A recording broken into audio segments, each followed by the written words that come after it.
The chandelier above the table glowed like a silent witness. Its golden light reflected off crystal glasses, polished cutlery, and the carefully arranged plates of seafood that no one truly intended to enjoy. The restaurant was known for hosting celebrations, anniversaries, engagements, victories. Tonight, it was hosting something else entirely. A performance. And I was the only one who didn't have a script. Or perhaps, I did. I just hadn't revealed it yet. I adjusted my shawl and watched them across the table, my son Adil, sitting stiff in his navy suit, his younger brother Samir, pretending to study the menu for the third time, and Hira, Samir's wife, smiling like everything in the world was exactly where it should be. Her smile never reached her eyes. "Ami," Adil finally said, clearing his throat, "you're going to love the place we found." There it was. The beginning. I tilted my head slightly. "Oh, what place?" Samir leaned forward, eager now. "It's a retirement residence. Very high-end. Peaceful. Safe. Safe. Interesting word." Hira placed her hand gently over mine. Her touch was warm, but something in it felt rehearsed. "They have activities," she added softly. "Gardening, reading clubs, even knitting classes." Knitting. I almost smiled. After building businesses, negotiating property deals, surviving market crashes, raising 2 sons alone after their father passed, I had apparently reached the final stage of life. "Knitting. How thoughtful," I said calmly. Inside, something cracked. Not loudly, not dramatically, just enough. Adil relaxed slightly, encouraged by my response. "We've already visited. It's perfect for you. Doctors on site, full care, no stress." No stress. The same woman who handled million-rupee negotiations without blinking was now too fragile. Samir added quickly, and honestly, "Ami, managing everything at home, it's a lot for you now." Everything. By everything, he meant the properties. The accounts. The investments. My life's work. I leaned back in my chair, letting the silence stretch just enough to make them uncomfortable. "And when," I asked gently, "were you planning to tell me this was already decided?" They exchanged glances. Hira spoke first. "We didn't want to stress you." "Of course." Adil forced a smile. "Tomorrow would be best. We've arranged everything. Just a few signatures needed." Tomorrow. So efficient. So final. "And my properties?" I asked, keeping my voice steady. That question landed hard. Samir's fingers tightened around his glass. Adil looked down briefly. Hira's smile flickered, just for a second. "We'll handle that," Samir said quickly. "You don't need to worry about these things anymore." These things. I nodded slowly. For them, it was numbers. For me, it was a lifetime. I lifted my glass and took a small sip of water.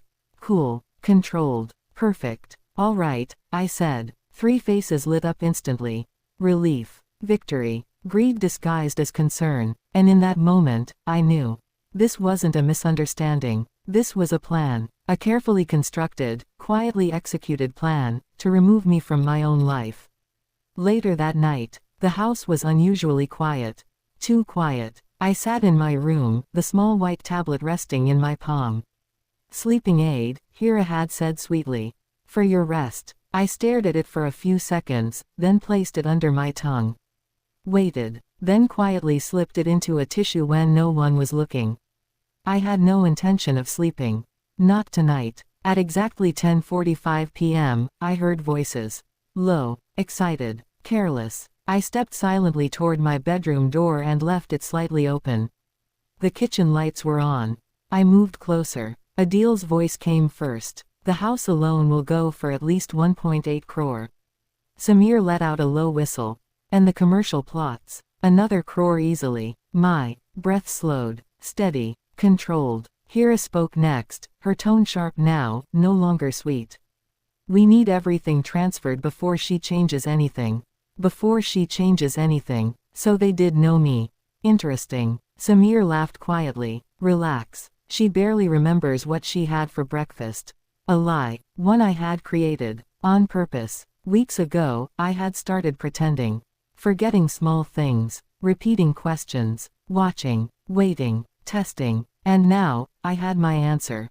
"Once she's in the facility," Adil continued, "we'll move legally." Mental instability claim. Lawyer is ready. Mental instability. I almost admired the strategy. Cruel, efficient, heartless. Hira added, and don't forget the bank accounts. She must have more hidden. People like her always do. People like her. Not Ami. Not family. Just an asset. Samir chuckled. Honestly, she has no idea how much all of this is worth. I closed my eyes briefly. That was their biggest mistake. I knew every number, every investment, every hidden reserve, every backup plan, and more importantly, I knew something they didn't. 4:30 a.m. I didn't turn on the lights. I didn't make noise. I didn't hesitate. I opened my wardrobe and took out my black suit.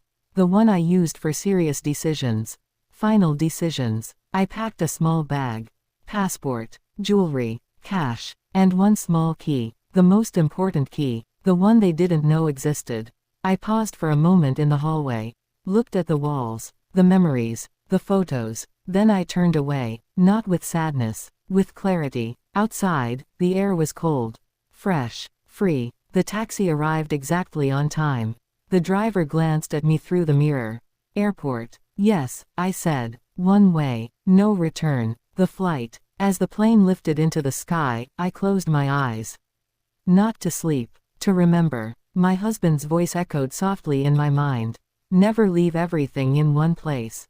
He had been right. Always. 30 years ago, I had bought a small property. Far away. Quiet. Forgotten. Hidden. Not because I was afraid. But because I understood something most people didn't. Security isn't what you show. It's what you protect in silence. And now, that silent protection was about to become my greatest weapon. Arrival. The air smelled different here. Salt. Wind. Memory. The city had changed. But not completely. Some things never do. The taxi stopped in front of a small house. Yellow walls. Green shutters. Old, but alive. This the place? The driver asked. Yes, I said quietly. He left. I stood there for a moment. Then stepped forward. The key fit perfectly. The door opened slowly, with a soft creak. Like it remembered me. Inside, everything was covered in white sheets. Dust danced in the morning light. Time had paused here, waiting for me. I walked slowly through the rooms. Each step, bringing back a version of myself I had almost forgotten. Stronger, braver, unbreakable. And then, I saw it. A note. On the table, my name written in familiar handwriting. My fingers trembled slightly as I picked it up. Madam, I knew you would come. I froze. Footsteps echoed from behind. Slow, careful, certain. I turned, and there she was. Older, weaker, but unmistakable. Razia, I whispered. She smiled. I was waiting. Razia didn't move. She just stood there in the doorway, as if time itself had paused to let me catch up. For a moment, neither of us spoke. Then she stepped forward, slowly, carefully, like someone approaching a memory that might disappear if touched too quickly. I knew you would come back, she said. Her voice had aged, but her loyalty hadn't. I let out a breath I didn't realize I was holding. How? I asked quietly. How did you know? She smiled faintly. Because you're not the kind of woman who disappears, you're the kind who prepares. That hit deeper than anything my children had said in years. I placed my bag on the table and looked around the room again. This house, I whispered, I haven't been here in 3 decades. And yet, Razia replied, it never stopped belonging to you.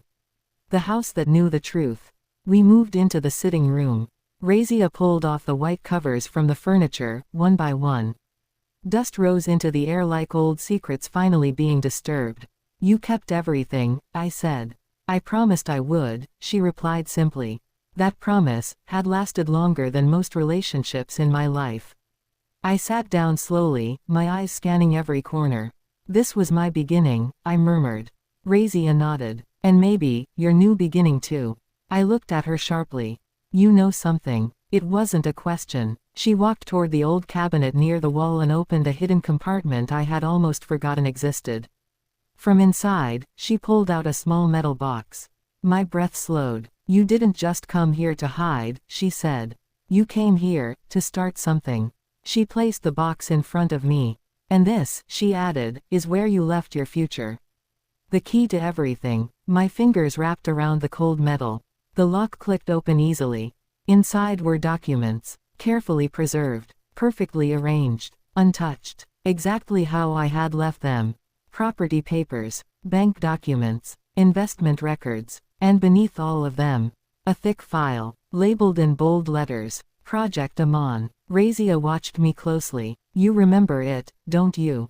I closed my eyes for a second. Not because I forgot, but because I never truly let go. Yes, I whispered. I remember everything. A dream they never knew. 30 years ago, before my empire, before the wealth, before the illusion of family security, I had a different dream.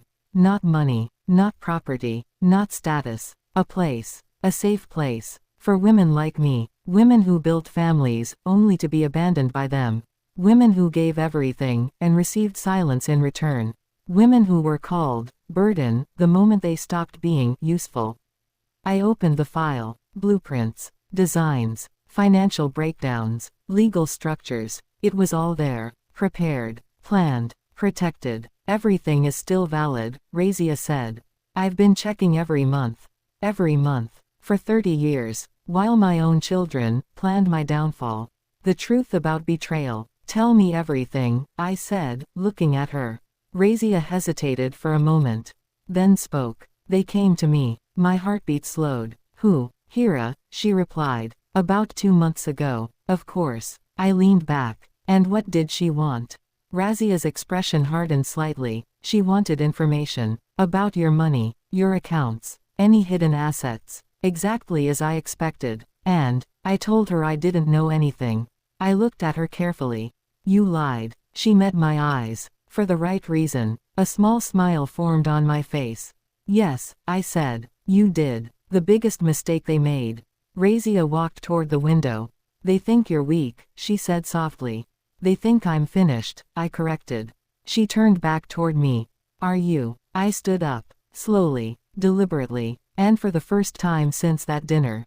I smiled. No, I said. I'm just getting started. The lawyer who never betrayed me. Do you still have his number? Razia asked. I didn't even need to think.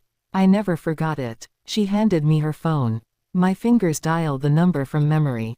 It rang once, twice. Then, hello. The voice was older, but sharp, alert, familiar. It's me, I said. Silence. Then a quiet exhale. I was wondering when you would call. Mr. Kareem. He had been my lawyer for years. Not publicly, not visibly, but strategically. He was the only person who knew the full structure of my assets.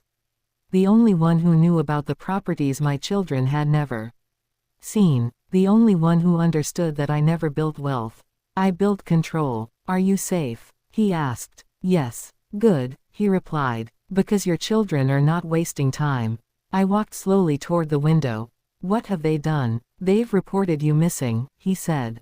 Claiming mental instability. I almost laughed. How predictable. They're building a legal case, he continued. If successful, they can take temporary control of your assets. Temporary. I knew what that meant. Permanent, once executed. And the documents? I asked. Safe, he replied. All originals are secured. What they have are copies. Incomplete ones. Good. Very good. The countermove. It's time, I said. I agree, he replied. We both knew what that meant.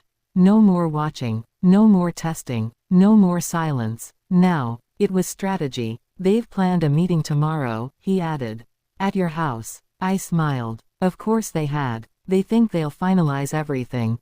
They won't, I said calmly. There was a pause. Then he said quietly, you want to go back. It wasn't a question. Yes. Not as a victim. I looked at my reflection in the glass. Same face. Same woman. But not the same position. I'm not going back as their mother, I said slowly. I'm going back as their mistake. Razia's eyes widened slightly. Mr. Kareem chuckled softly on the phone. Good, he said. Because I've prepared everything. What they didn't know. There were things my children never knew. Things I never told them. Not because I didn't trust them. But because I understood human nature. Too much access creates entitlement. Too much comfort destroys respect. So I built layers, hidden assets, alternative ownership structures, legal shields. backup identities for investments, and most importantly, a will. The real one, not the version they had seen, not the version they thought existed. The real one, the final preparation. Tomorrow, Mr. Kareem said, we expose everything. Everything? I asked. Everything, he confirmed. I closed my eyes briefly. Not in fear, in focus. Because once this begins, there is no going back. No forgiveness without consequence. No relationship without truth. Good, I said. Let them be ready. That night, I couldn't sleep. Not because I was worried, but because I was remembering. Every sacrifice, every struggle, every moment I chose them over myself. And now, every moment they chose money over me. Razia brought me tea. You're thinking too much, she said gently. No, I replied. I'm finally thinking clearly. A mother's last lesson. They're still your children, she said carefully. Yes, I agreed. And that's exactly why this matters. She looked at me quietly. What will you do to them? I took a slow sip of tea. Then answered. I'll give them something no one else ever did.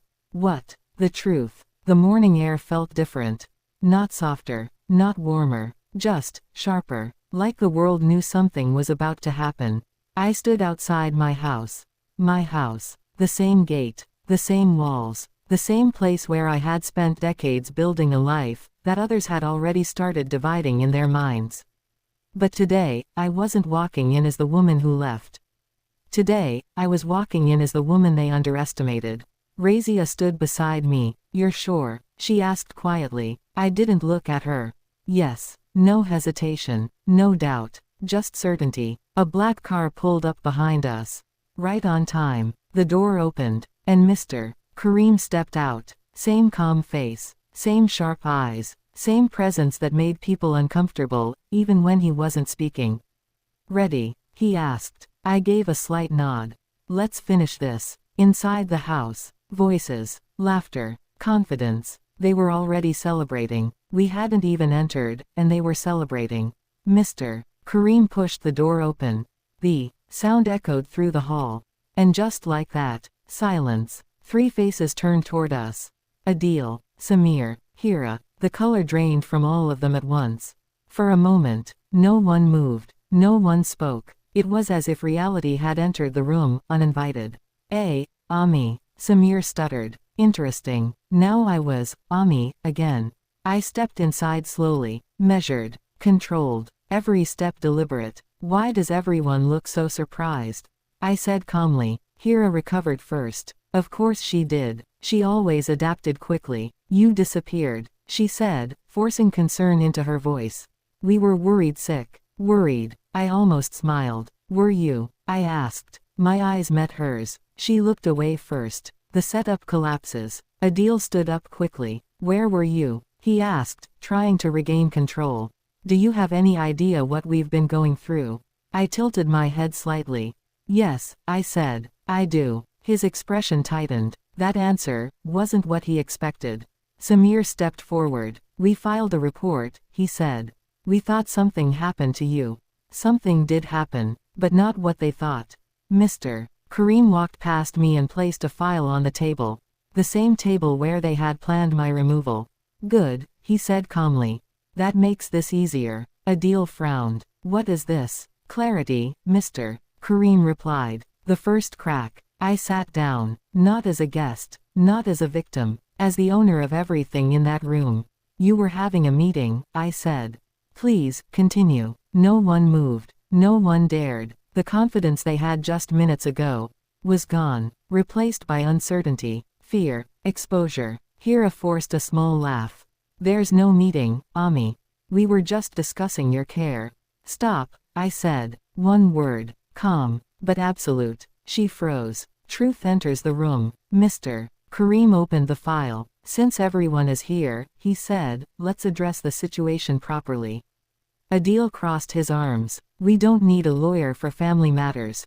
Mr. Kareem looked at him. You do, when family becomes legal. Silence. Heavy. Unavoidable. Samir shifted uncomfortably. What are you trying to say? Mr. Kareem didn't answer. Instead, he placed a document in front of them. Read. Adil picked it up. His eyes scanned the page. then stopped. His face changed. What is this? He asked sharply. The original ownership structure, Mr. Kareem replied. Of everything you thought you owned. The illusion breaks. Samir grabbed the paper. His eyes moved faster, more desperate. This is wrong, he said. These properties are in Ami's name. Yes, Mr. Kareem said. They are. And, Samir snapped. And, he continued calmly, those properties are legally protected under a trust. A pause. Then, what trust? Adil asked. I leaned forward slightly. My trust. Control revealed. Their faces shifted again. Confusion, shock, disbelief. You transferred everything? Hira asked, her voice tightening. Years ago, I replied.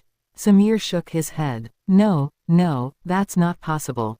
It is, Mr. Kareem said. And it's fully documented. He placed more papers on the table. Contracts, signatures, dates, legal seals, everything precise, everything undeniable. The panic begins. You hid this from us? Adil asked, his voice rising. I looked at him calmly. No, I said. I protected it from you. That landed hard. Samir stepped back. This doesn't make sense, he muttered. We're your sons. Yes, I said. And that is exactly why I planned ahead. The real accusation. Hira's tone changed. Completely. You think we're after your money? She asked sharply. I met her gaze. I don't think, I said.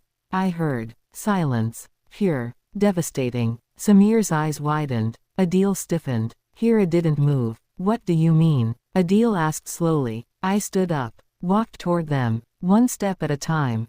You discussed. Property values, I said. Bank accounts. Legal control. Mental instability claims. Each word hit like a hammer. Samir's face went pale. Hira's composure cracked. Adil said nothing. Because he couldn't. No more lies. You were going to send me away, I continued. Declare me unstable. Take everything I built. My voice didn't rise. It didn't need to. Truth doesn't need volume. It needs clarity. We were trying to help you. Samir said desperately. No, I replied. You were trying to remove me. The final blow. Mr. Kareem stepped forward again. There's more, he said. They all looked at him. Reluctantly. Fearfully. The attempt to declare her mentally unstable, he continued, has been documented. Adil's eyes snapped toward him. What? And, he added, it has already been challenged legally. Samir shook his head. This is insane. No, Mr. Kareem said. This is preparation. The power shift. I walked back to the table. Placed my hand on the documents. This house, I said. These properties. These accounts. Everything you thought you were about to control. I looked at each of them. One by one. Was never yours to take. The silence that followed. No arguments. No shouting. No denial. Because deep down, they knew. They had been exposed. Completely. And for the first time in their lives. They had no advantage. A mother, or something else. Samir's voice came out weak. What happens now? A simple question. But heavy. Very heavy. I looked at him. Not with anger. Not with hatred. But not with softness either. Now, I said. A pause. Then, now, you learn. No one sat down. No one spoke. The room, once filled with quiet confidence and hidden plans, now felt suffocating, like the walls themselves had turned into witnesses. Samir ran a hand through his hair, pacing slowly. This can't be happening, he muttered. Adil stood still, but his jaw was clenched tight. Hira, however, Hira was thinking, always calculating, always adjusting, and I could see it clearly now. The first collapse. Ami, Samir's voice cracked slightly as he looked at me, we made a mistake. A mistake. Such a small word, for such a calculated betrayal. I didn't respond. Not yet. Adil finally spoke, his tone controlled but strained. You misunderstood the situation. I looked at him. Did I? I asked calmly. He hesitated. That hesitation said everything. Hira's mask falls. Hira stepped forward. Enough pretending. Enough sweetness. Her voice was different now, sharp, direct. Fine, she said. Let's stop acting. Samir looked at her, shocked. Hira. No, she snapped. What's the point now? She turned toward me. You want the truth, she said. Here it is. The room froze again. Even Mr. Kareem watched silently. Yes, I said. I do. The truth they hid. Hira crossed her arms. You were slowing everything down, she said bluntly. Samir's eyes widened. What are you saying? I'm saying, she continued, this family has money, assets, opportunities, and all of it was stuck. Stuck, I repeated. Yes, she said, because you refused to let go. There it was. Not concern, not care, control, greed, dressed as logic.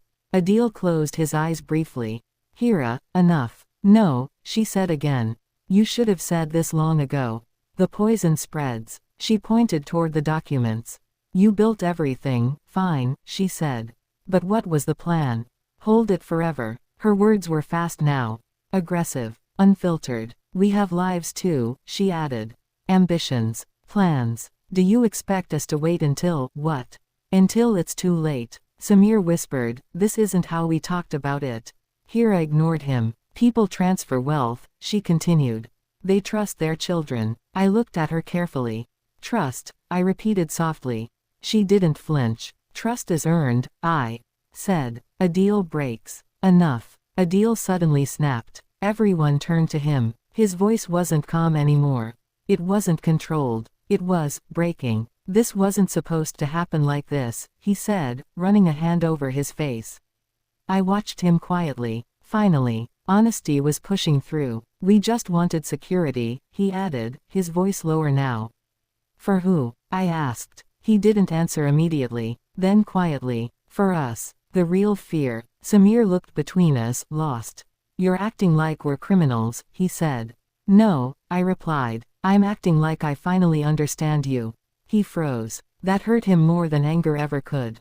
The legal line. Mr. Kareem stepped forward again. This is no longer just a family matter, he said calmly. All eyes turned to him. The attempt to declare her mentally unstable, he continued, is a serious legal action. Adil's face tightened. We didn't do anything yet. You initiated it, Mr.